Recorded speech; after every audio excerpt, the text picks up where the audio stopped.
नमस्कार, आप देख रहे हैं डीएनपी इंडिया में आपके साथ हूं विशाल पांडे। आज हम बात करेंगे जो देश में चल रहा है हमारे कोरोना के बारे में बात करेंगे कि किस तरीके से चरणबद्ध तरीके से कोरोना हम पर प्रहार कर रहा है और लगातार हमारी जानें ले रहा है। हमारे जो लोग हैं, हमारे चाहने वाले हैं, उनको लगातार उनको मार रहा है, उनको मौत के घाट उतार रहा है।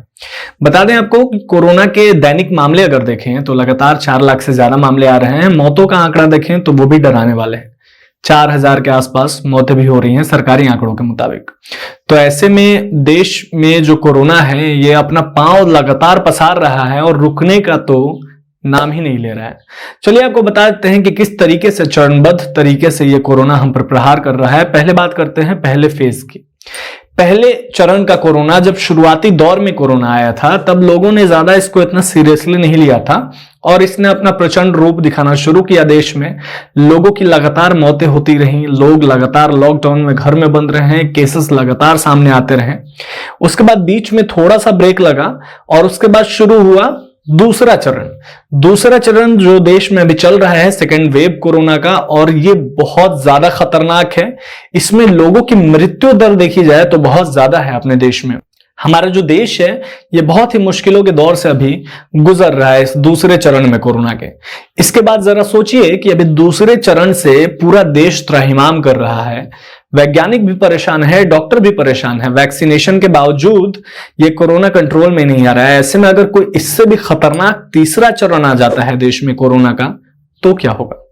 जी, आपको बता दें कि वैज्ञानिकों ने ये चिंता जाहिर की है और साथ ही साथ केंद्र सरकार ने भी कहा है कि देश में कोरोना का तीसरा चरण भी, तीसरा फेज भी आ सकता है और वो बच्चों के लिए बहुत ज्यादा खतरनाक हो सकता है। उससे बच्चे प्रभावित होंगे, बच्चों की जान जा सकती है। तो ऐसे में बहुत सोचने वाली बात है कि अगर तीसरा चरण आता है जहां हम अभी सेकेंड वेव को कंट्रोल नहीं कर पा रहे हैं, ऐसे में थर्ड वेव आता है कोरोना का जो कि बच्चों के लिए लगातार खतरनाक साबित हो सकता है। ये बहुत गंभीर बात है क्योंकि अगर वैक्सीनेशन का एज क्राइटेरिया भी देखें तो शुरुआती दौर में 60 साल से ज्यादा के लोगों के लिए था, उसके बाद 45 साल से ज्यादा के लोगों के लिए था।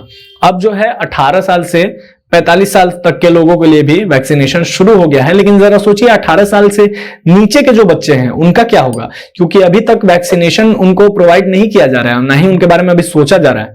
ऐसे में ये तीसरा चरण आता है तो ये वाकई बहुत ही खतरनाक साबित होगा। बच्चों को संभालने की जरूरत है और हमें पहले से ही तैयारी करने की जरूरत है। इस पर सुप्रीम कोर्ट ने भी केंद्र सरकार से कहा है कि आपको तीसरे चरण के लिए पहले से तैयारी शुरू कीजिए और बच्चों की जो वैक्सीनेशन प्रक्रिया है उस पर भी ध्यान दीजिए, उसको भी शुरू करने की जरूरत है क्योंकि तीसरे चरण से बच्चों को सबसे ज्यादा खतरा हो सकता है, ऐसी आशंका वैज्ञानिकों ने जताई है। और इस पर हमने तैयार की है एक स्पेशल रिपोर्ट। देखिए, स्पेशल रिपोर्ट के देखने के बाद आपको सारी जानकारी मिल जाएगी।